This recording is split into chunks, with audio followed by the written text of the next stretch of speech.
Evening everyone, it's Nick here, and this evening we're going to be looking at Upload, which is a brand new series from Greg Daniels.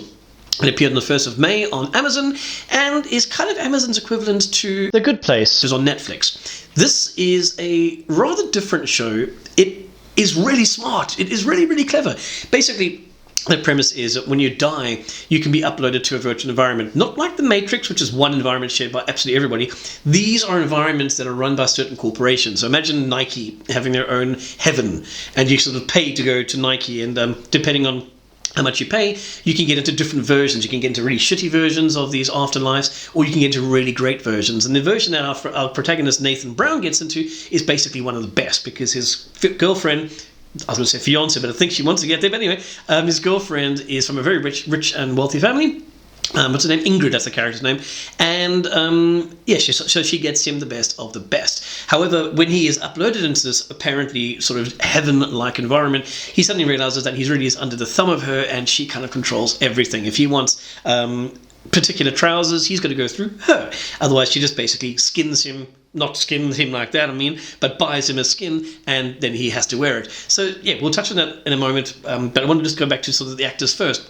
So we're joined by, as I mentioned, Robbie Amell, who is the lesser-known brother, I suppose, of Stephen Amell, who's famous for his work on CW's Arrow. The first time I'd actually seen Robbie Amell was in Code 8, which appeared on Amazon at first for video on demand. It then made its way through to Amazon made its way through to Netflix about a week or two later, after I had just bought the bloody thing. But still, it was worth paying, and I think they did a really good job with the movie. I think it's quite a fun superhero movie, and the fact that it was crowdsourced, and they actually paid homage to something like 30,000 people who had put money in the credits, because the credits go like this. It's like a Marvel movie, but with thank yous to people who had actually donated money and got the film off the ground. So you've got, as I said, Robbie Amell, who plays Nathan Brown. He's a computer engineer who dies young. He dies in rather odd circumstances. He dies in a car, for starters, which everyone laughs at. And you're like, what? Dies in a car? Why is that funny? Well, this is the year 2033.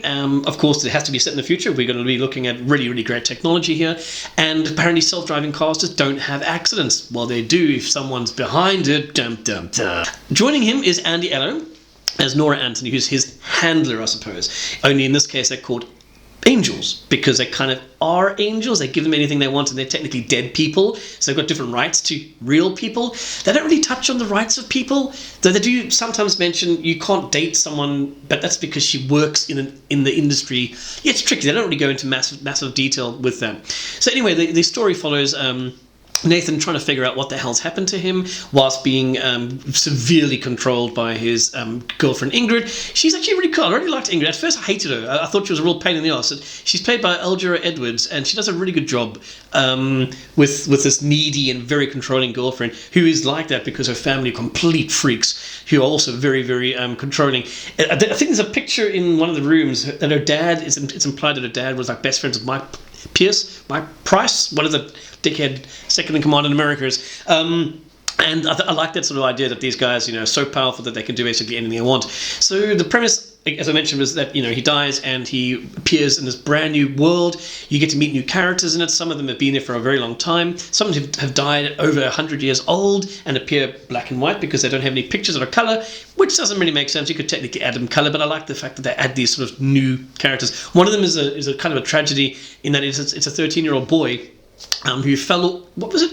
He was visiting Grand Canyon and he fell into the Grand Canyon and died. And his parents uploaded him to this rather nice plush estate. But he's 13 but he's actually been here for 6 years, so he's 19, but he's still stuck in a kid's body. So they do explore a lot of things like this about what it's like to have identity, whether it's tied into your actual physical body or whether it's just your mind or your soul. Also touching on that would be the relationship that Nora has with her father. Her father doesn't want to be uploaded, even though she's trying her hardest to get him to upload, because he's dying of, vape lung. Now, I sometimes vape when I've had a couple of drinks, and I like the idea that these, that they suddenly have studies and they're proving that vape is the worst damn thing out there. So he's dying of this, and she's trying to upload him, but he doesn't want to because he's more traditional. He believes in sort of Christian afterlife, and he wants to go and meet his wife there. So you have this sort of tension on that. You then have these sort of socio-political tensions where poor people just don't get uploaded, or people who can just about make the bracket, they get 2 gigabytes, and once they've burned through those gigabytes, they basically stop like that. I know you guys wish that would be me stopping like that. Not this time. Anyway, so basically there's a whole commentary on society in this series, and that's what I really, really do enjoy. They also look at this mass consumerism. As I mentioned briefly, Ingrid always is constantly buying skins for her boyfriend, so she's in control, and this sort of control of superfluous, simulacrum, outside external shit that doesn't mean anything. It means a lot to her, but nothing to him. In the world that he lives in, and as I say, it looks kind of like an estate with a beautiful lake and trees, etc., etc. There's a few glitches every now and again, like you see a duck going backwards. The water is a looping GIF, as they mentioned in one of the episodes. It does get upgraded a bit later, of course. But they're constantly bombarded by advertisements, for example. There's always, what was it, nachos or something like that? Constantly these characters walking around in the afterworld, and they're having to constantly back these bloody things away that they're trying to sell, and chewing gum as well. So I like that sort of idea. It's sort of taking what you have in Call of Duty these days with microtransactions and stretching it to the furthest, like you're trapped. You're dead, and you can't get away from advertising because that is the way the world works right now. And just speaking about the world, now the world inside these heavens, which are created by, computers and stuff like that, is not exactly perfect because it's not real, of course. I do like the fact that they have a bellboy who is kind of like the servant. He's a ginger dude, and he's treated like shit. He's the sort of AI, and he does a lot of roles in this. And he's treated really badly in this. The people inside this world too are not particularly nice. Some of them are very, very, very wealthy people who are absolute dickheads. I forget the name of the one character, but I think he is... Yeah, he's a loathsome human being. He's quite old and he was very rich and successful in the real world, and so now he's got something like 50,000 acres in this world. Everyone lives on a different floor inside the hotel, and there's hundreds and thousands of floors. You can't see them all. You only see five above and five below you. So there can be multiple people in one location, but you won't see them because of magic. Oh, I don't know, math. Coding, who the fuck knows. So yes, the plot I enjoy. It gets very, very serious in certain moments. So that I really do like. I like the sort of exploration of these themes. And my God, the ending. Wow, I haven't seen. I'm not going to go into too many spoilers over here, but there's one particular moment that I have never seen done before in movies or even in series, and I think, well done, good job, guys. That's a really, really.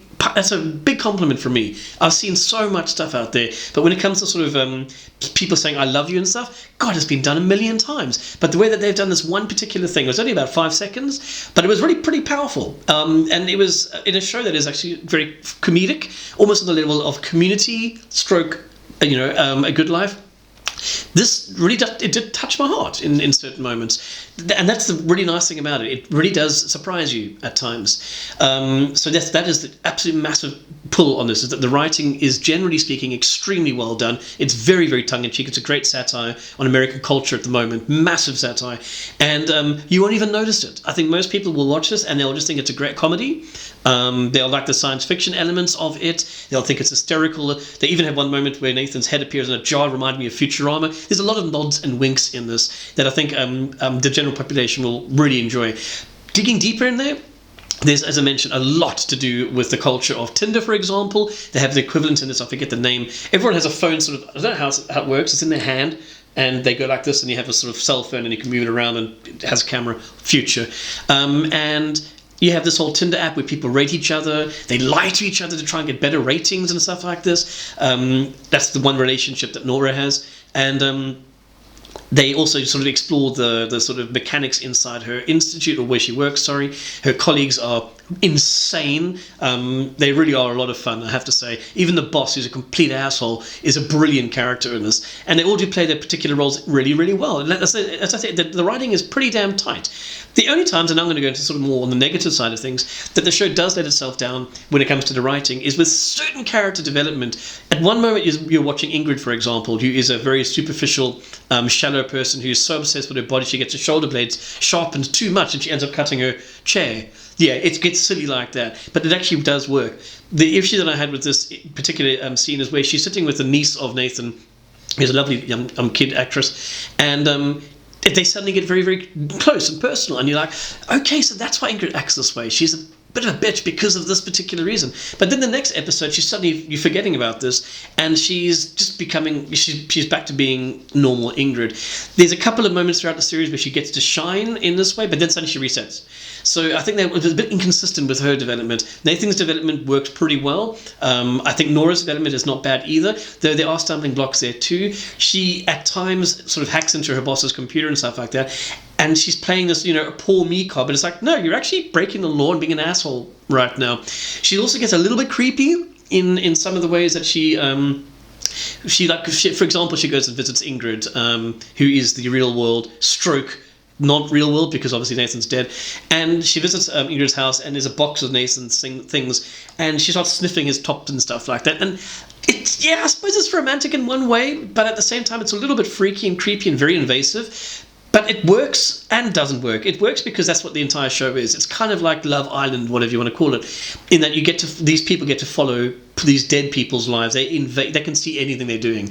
They even have moments where these people, they turn on not security, but privacy settings, so the dead people think that they are not being watched. But then you've got the boss, and she flips a switch, and she's actually watching what these guys do. So you've got no time on your hands. God is watching, and God is a fucking corporate scumbag, okay, not the one you're thinking of. And that works really well, but it doesn't work when you're trying to humanize a character and motivate the person for whatever reason they don't want to get into any spoilers over there.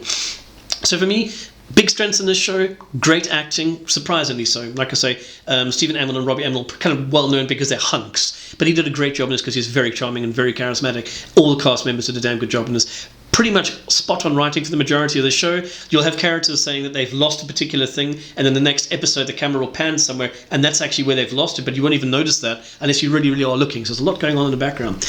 Biggest letdowns on this are some character inconsistencies and some character motivations that you wonder a little bit about. I don't like this person and what they're doing right now, but then you actually I really like the person because that's what we're supposed to be liking the person. To me, I'll give the show an 8 out of 10. Absolutely looking forward to the second season. A couple of weeks after the show aired, which is sitting on a really, really nice 86% of Rotten Tomatoes right now.